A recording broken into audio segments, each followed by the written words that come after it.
Get knocked, Sparta! No hug needed!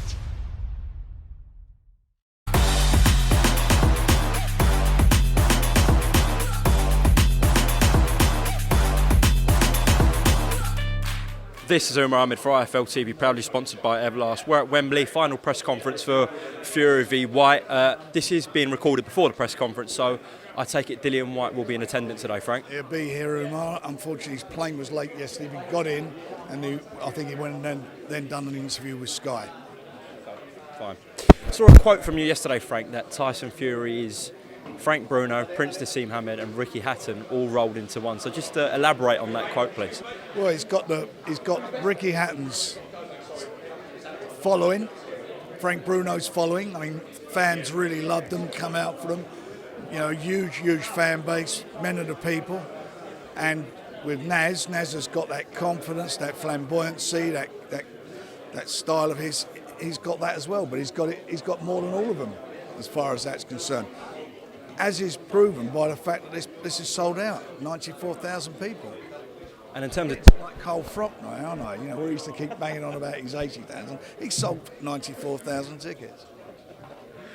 In terms of Dillian Whyte, I saw a quote from you as well saying that he's got balls for sure, so he's bringing that to the table. What else does Dillian Whyte bring to the table?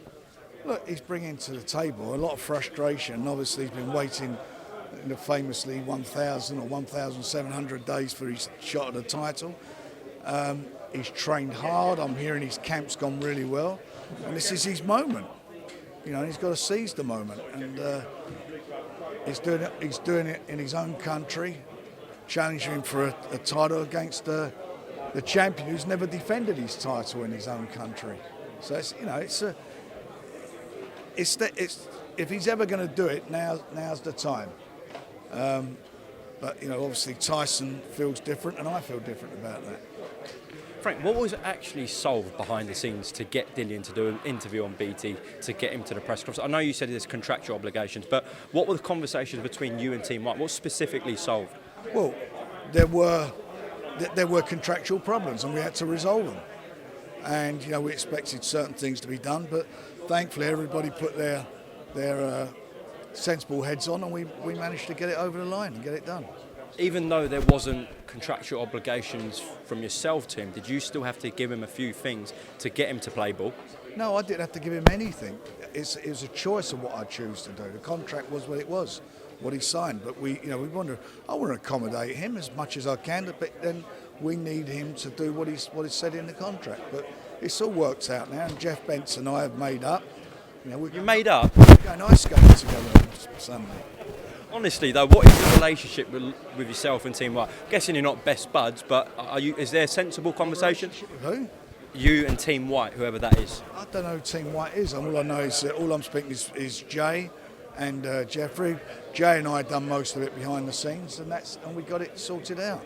And the lawyers got on with it and knocked it into shape. You know, Jay was quite accommodating, and as we were, and now it's all done and dusted, and it's all behind us, and we move forward. Well, that interview on BT with Steve Bunce actually went down really well with Dillian. Did you watch it, and what did you make of it? Yeah, I did watch it, and that's what we wanted from him, Umar. We wanted him to get out there and show to other people, you know, the general public, who he is, and hear his story. He's got a great story, and see who the guy who's getting into the ring is with Tyson, and he's done it very well, and it makes it a much better fight, and also from his perspective gets his message out there. So I was delighted he did that. Sorry, I've got Mike Goodall behind me. 1 second. Just sorting out the chest. What's the situation with David Haye commentating for BT? We know John Fury doesn't want that. I don't know. I mean, you'd speak to BT about it.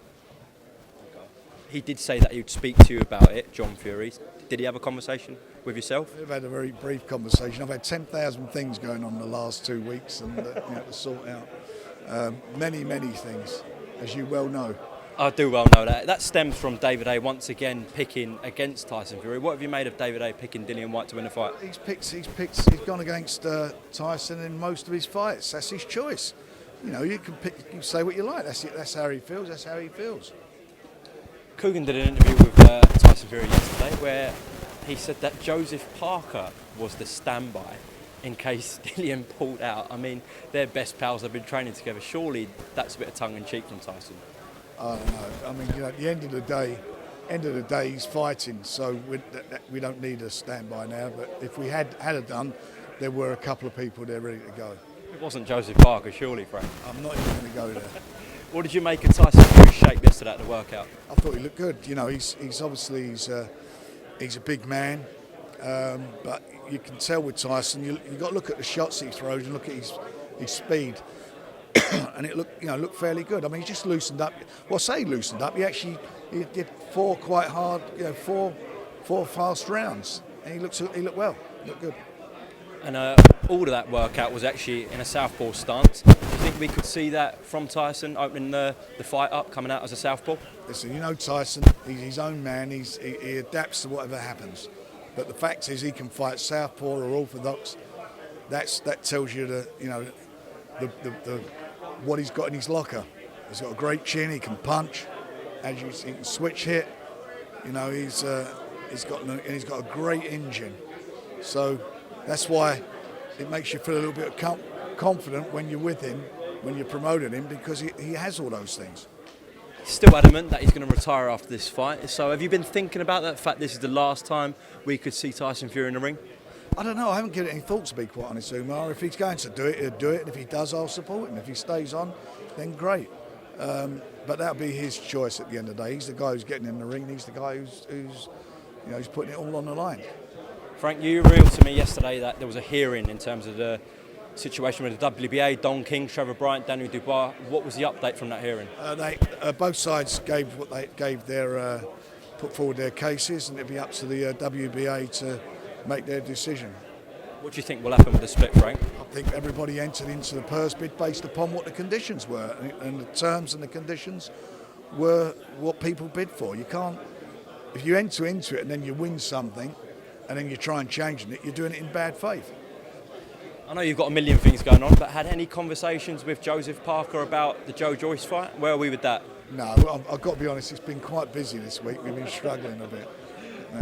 I don't blame you. Right, last one. This might be the last time we catch up before fight night. So April 23rd, live on BT Sport box office. It's St George's Day. It's Tyson Fury's homecoming against Dillian Whyte. Give me the last sell, Frank.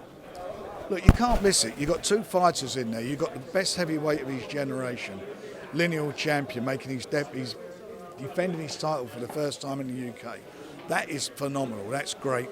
And you've got Dillian Whyte, who's been in the sideline for all these 1,700 days, finally getting his opportunity, and he means to rip that belt off him.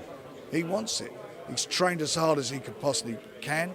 So is Tyson. They've both had good camps, so you can expect some fireworks, and I'm telling you, don't miss it. I think it's going to be interesting, and I think we're going to wind up seeing these guys going into the trenches.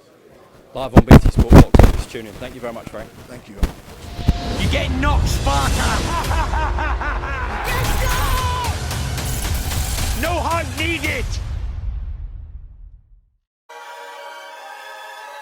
Welcome, Team Everlast, to the Team Everlast Fitness app.